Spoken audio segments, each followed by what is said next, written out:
Assalamualaikum warahmatullahi wabarakatuh. Sebelumnya perkenalkan, nama saya Siti Mariam dari Prodi Akuntansi Perpajakan semester 3.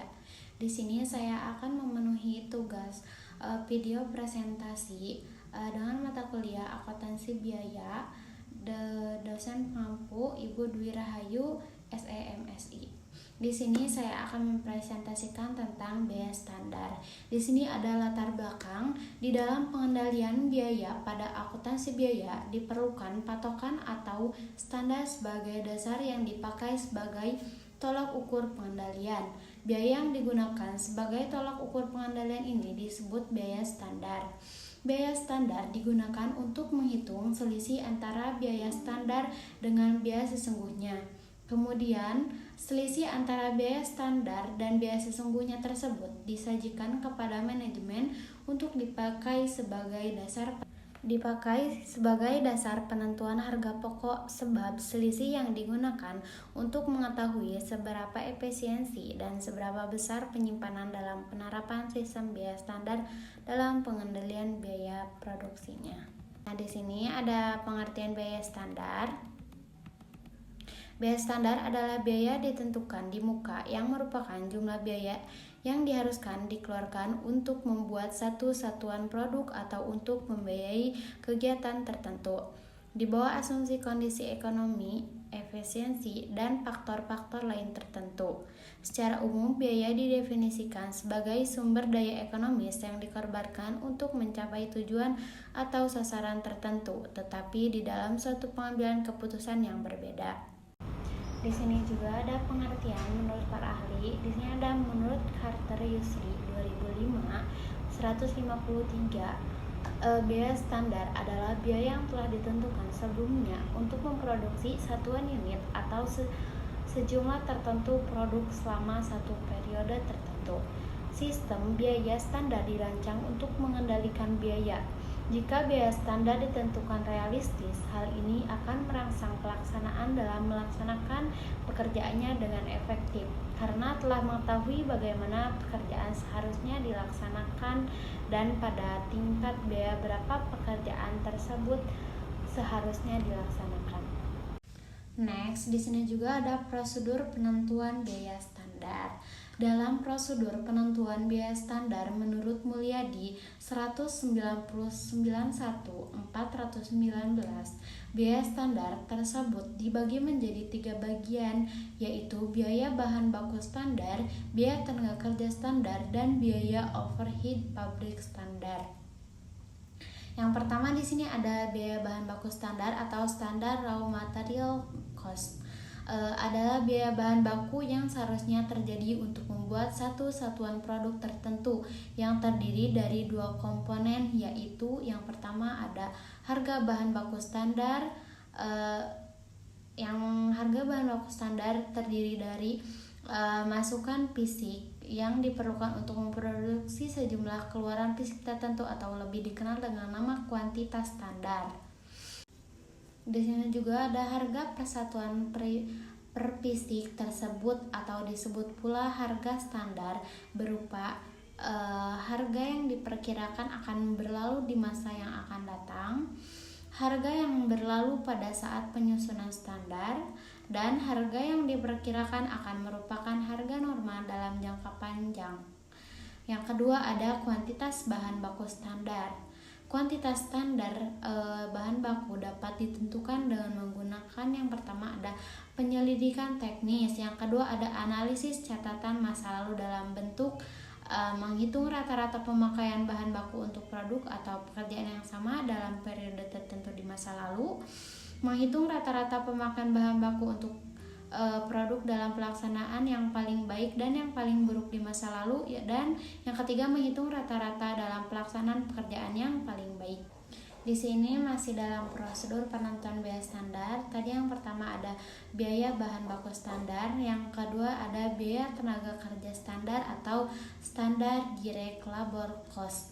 Adalah biaya tenaga kerja langsung, direct labor cost, yang seharusnya terjadi untuk membuat satu satuan produk tertentu, seperti halnya dengan biaya bahan baku standar, biaya tenaga kerja Biaya tenaga kerja terdiri dari unsur jam tenaga kerja standar dan tarif upah standar. Yang pertama ada jam tenaga kerja standar. Syarat mutlak berlakunya jam tenaga kerja standar adalah yang pertama tata letak pabrik, plan layout, yaitu efisien dengan peralatan yang modern sehingga dapat dilakukan produksi yang maksimum dengan biaya yang minimum. Yang kedua ada pembelian bahan baku direncanakan dengan baik sehingga tersedia pada saat dibutuhkan untuk produksi. Yang ketiga ada standarisasi kerja karyawan dan metode-metode kerja dengan instruksi dan latihan yang cukup bagi karyawan sehingga proses produksi dapat dilakukan di bawah kondisi yang baik. Jam tenaga kerja standar dapat ditentukan dengan cara yang pertama, menghitung rata-rata jam kerja yang dikonsumsi dalam suatu pekerjaan atau pekerjaan dari kartu harga pokok atau cost sheet periode yang lalu. Yang kedua ada membuat tes run operasi produksi di bawah keadaan normal yang diharapkan. Yang ketiga ada mengadakan penyelidikan gerak dan waktu dari berbagai kerja karyawan di bawah keadaan nyata yang diharapkan. Selanjutnya ada tarif upah standar penentuan. Tarif upah standar memerlukan pengetahuan mengenai kegiatan yang dijalankan, tingkat kecepatan tenaga kerja yang diperlukan, dan rata-rata tarif upah per jam yang dibayar. Tarif upah standar dapat ditentukan dengan cara yang pertama, perjanjian dengan organisasi karyawan.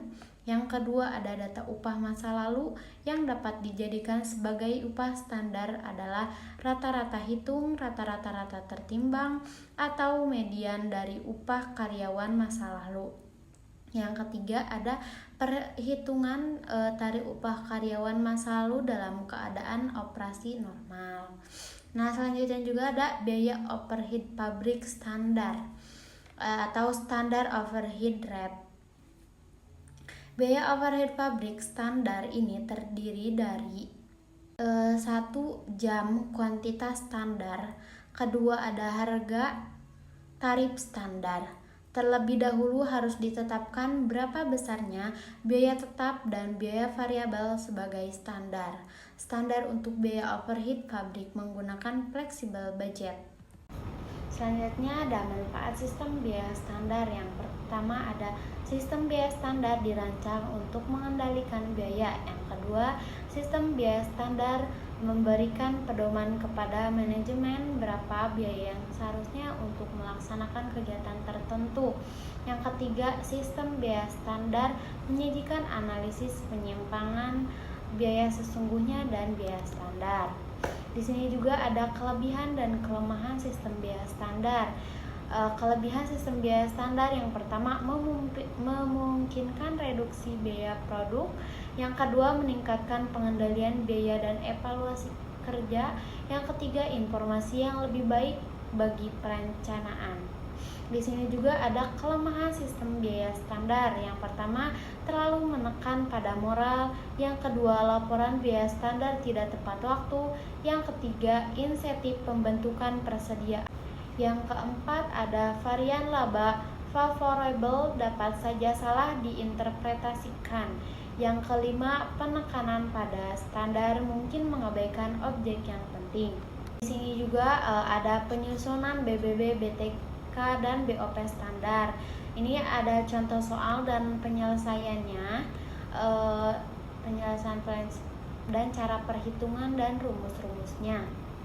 Di sini ada perlakuan selisih dan penyajian selisih di dalam laporan keuangan perusahaan. Di sini juga ada contoh soalnya dan penyelesaian dan rumus-rumusnya.